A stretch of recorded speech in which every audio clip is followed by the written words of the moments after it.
మా దగ్గర పప్పు ఉంది, ఎంత బాగా ఆడుకుంటుందో. అంకురు పండు ఇచ్చినాము, అది ఎంత మంచిగా ఆడుకుంటుందంటే నేను తీసుకుంటా అంటే కూడా నాకు ఇవ్వకుండా అది తినకుండా ఆడుకుంటుంది. నేను అడిగినప్పుడేమో ఆడుకుంటుంది. చూడండి అది ఎంత క్యూట్గా ఉందో మా పప్పు. చూడండి ఎంత మంచిగా ఆడుకుంటుంది. మా ఇంట్లో ఎవరన్నా గొడవ పడితే కూడా చాలా అరుస్తుంది. ఎవరిని కూడా గొడవ పడద్దని చెప్తుంది.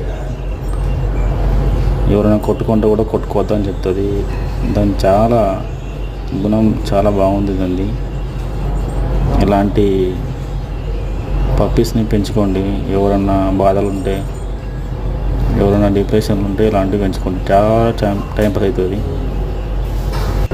ఇలాంటివి పెంచుకున్న తర్వాత చాలా హ్యాపీగా ఫీల్ అయిపోతారు మీరు కూడా. దీనికి ఖర్చు కూడా ఏమి ఎక్కువ ఉండదు. చాలా మళ్ళీ వెయిట్ కూడా ఎక్కువ ఉండదు. మీకు చాలా ఫ్రీగా మంచిగా టైం పాస్ చేస్తుంది మనతో, అందరితో కూడా. ఇలాంటి వాటిని పప్పీస్ని పెంచుకోండి. ఎంత ముద్దుగా చూడండి, ఎట్లా ఆడుకుంటుందో చూడండి. పండు తినది, ఏమంటే ఇది ఆడుకుంటుంది. ఇలాంటి పప్పీస్ని పెంచుకోవడం చాలా టైం పాస్ అవుతుంది నాకు కూడా. నేను చాలాసేపు దీంతోనే టైం స్పెండ్ చేస్తాను. అందరూ కూడా, మా ఇంట్లో అందరూ కూడా దీంతో చాలా ఆడుకుంటారు.